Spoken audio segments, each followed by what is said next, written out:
Oke, assalamualaikum warahmatullahi wabarakatuh. Ketemu lagi di channel CGA TV. Oke, apa kabar kalian? Semoga kita selalu diberikan kesehatan, diberikan rezeki yang melimpah, dan selalu dijauhkan dari segala mara bahaya. Amin, amin, ya robbal alamin. Oke, lama sekali aku nggak membuat konten, jadi rasanya rindu sekali membuat konten dan memberikan kabar buat teman-teman TKI, khususnya yang bekerja di Malaysia, guys. Jadi seperti yang kita tahu, akhir-akhir ini memang banyak sekali isu-isu warga asing, isu-isu pendatang asing, pendatang haram pati yang ada di Malaysia. Dan tidak sedikit warga tempatan, warga Malaysia itu sendiri komplain karena terlalu banyak warga asing. Bahkan mereka mengatakan, ada yang mengatakan, kalau warga asing, pendatang asing ini adalah merampas pekerjaan orang tempatan, guys. Jadi di sini aku akan memberikan satu penjelasan biar tidak salah paham kenapa banyak sekali di Malaysia pekerja asing ataupun warga asing. Oke, yang pertama, kenapa majikan-majikan yang ada di Malaysia ini, kebanyakan suka mempekerjakan pekerja asing di syarikat-syarikat mereka. Oke, yang pertama, karena tidak dinafikan syarikat-syarikat ataupun PT-PT, toke-toke, majikan-majikan yang di Malaysia memang sangat membutuhkan pekerja asing, guys. Dari sektor binaan, construction, perkilangan, perkebunan, pertanian. Jadi mereka ini sangat-sangat membutuhkan pekerja asing, guys. Jadi aku memberikan contoh di tempatku kerja. Hampir mayoritas, kalau orang Malaysia bilang majority, di situ adalah warga asing yang bekerja, guys. Jadi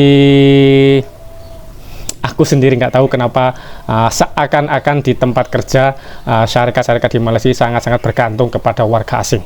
Apalagi kalau misalnya di pekerjaan-pekerjaan yang kasar, yang keras, yang panas, yang susah, memang di situ kebanyakan warga asing yang bekerja.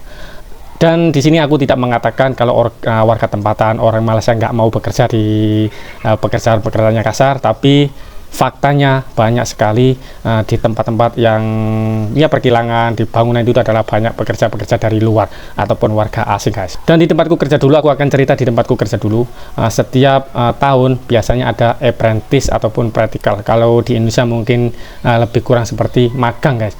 Jadi habis sekolah nanti magang di situ, dan contohlah kalau ada 20 orang, 25 orang yang bertahan, paling-paling 2 orang, 3 orang, paling banyak pun 7 orang saja, mereka tidak akan tahan untuk bekerja di situ, guys. Padahal di perkilangan itu kalau menurut nggak panas, nggak begitu susah, nggak begitu keras kerjanya, tapi mereka tidak bisa bertahan lama. Jadi mungkin sebab itu majikan-majikan selalu bergantung kepada warga asing, guys. Di Malaysia ini memang banyak sekali pekerjaan. Kalau mau saja memang sangat-sangat banyak pekerjaan. Kalau nggak memilih-milih kerja, memang sangat-sangat banyak kerja kalau di Malaysia, guys.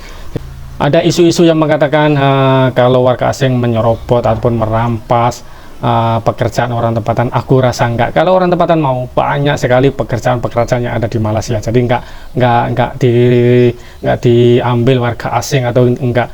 Jadi kalau mereka mau, pasti banyak pekerjaan yang ada di sana, guys. Dan masalah kenapa warga asing ataupun pati masih banyak di Malaysia. Pertama, karena majikan-majikan masih memerlukan mereka, dan majikan-majikan memang sangat-sangat senang menggunakan khidmat ataupun pekerja-pekerja pati yang ada di Malaysia sana. Dan banyak sekali solusi kalau memang Anda ataupun majikan-majikan ataupun orang tempatan yang komplain jangan ada pati di Malaysia. Kenapa banyak pati? Karena mereka memang nggak punya dokumen tapi diterima kerja. Jadi majikan-majikan ini menerima pekerja walaupun nggak punya dokumen. Jadi terpaksa mereka bekerja dan nggak mau pulang. Seandainya kalau para toke-toke, majikan-majikan nggak mau menerima, mereka mengikuti undang-undang yang sudah ditentukan kerajaan Malaysia, kemungkinan nggak akan ada pati yang ada di Malaysia. Mereka akan balik, yang nggak punya dokumen, nggak mempunyai permit, mereka akan balik ke kampung ataupun ke negara asal karena mereka tidak diperbolehkan kerja karena nggak punya permit, guys. Jadi mereka bisa bekerja karena majikan mau menerima bekerja walaupun nggak punya dokumen. Sebab itulah mereka banyak ada di Malaysia, pati-pati yang nggak punya dokumen, yang nggak punya permit kerja bisa bekerja di Malaysia karena majikan ataupun toke-toke mereka mau menerima kosongan ataupun pekerja yang tidak mempunyai dokumen. Jadi jangan 100% menyalahkan orang pati.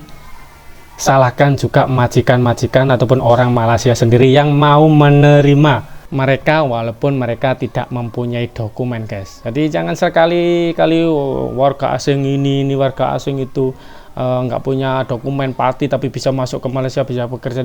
Mereka bukan salah 100%, mereka salah, tapi jangan selalu menyalahkan mereka. Salahkan juga toke-toke yang menerima mereka walaupun tidak mempunyai permit kerja, guys.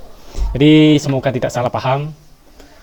Video ini share ke teman-teman kalian, biar orang Malaysia ini tidak selalu menyalahkan pati, menyalahkan warga asing. Memang dari segi undang-undang, sesiapa yang masuk ataupun bekerja ke negara orang harus wajib mempunyai permit kerja. Tapi kalau mereka nggak mempunyai permit kerja, otomatis tidak diperbolehkan. Tapi kenapa di Malaysia masih banyak? Ya tadi, karena para majikan-majikan, para toke-toke mau menerima mereka walaupun tidak mempunyai permit kerja, guys.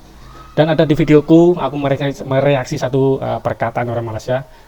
Mereka ataupun dia bilang, mereka sengaja memperkerjakan pati-pati yang nggak mempunyai permit kerja hanya untuk dimanfaatkan. Kalau bangunan sudah mau siap, mereka panggil immigration, mereka panggil polis untuk mengecek para pati tersebut, biar mereka toke-toke yang jahat ini, toke-toke yang tidak bertanggung jawab ini tidak menggaji mereka karena mereka sudah ditangkap, guys. Jadi aku sendiri tidak tahu itu benar atau enggak, tapi itu adalah perkataan orang Malaysia sendiri, guys.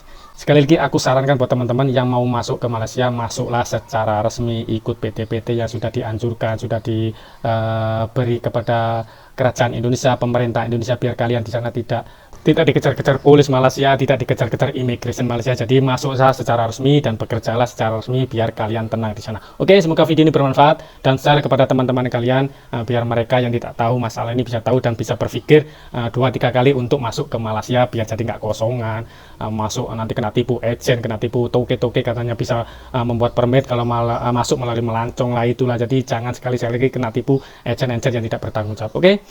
Dan jika kalian suka dengan video ini, suka dengan cerita-cerita ini, info-info TKI dari channel ini, cukup kalian tekan tombol subscribe dan tekan tombol notifikasinya biar kalian tidak ketinggalan info-info yang aku berikan di channel ini, guys. Oke, akhir kalam, assalamualaikum warahmatullahi wabarakatuh, salam dedot.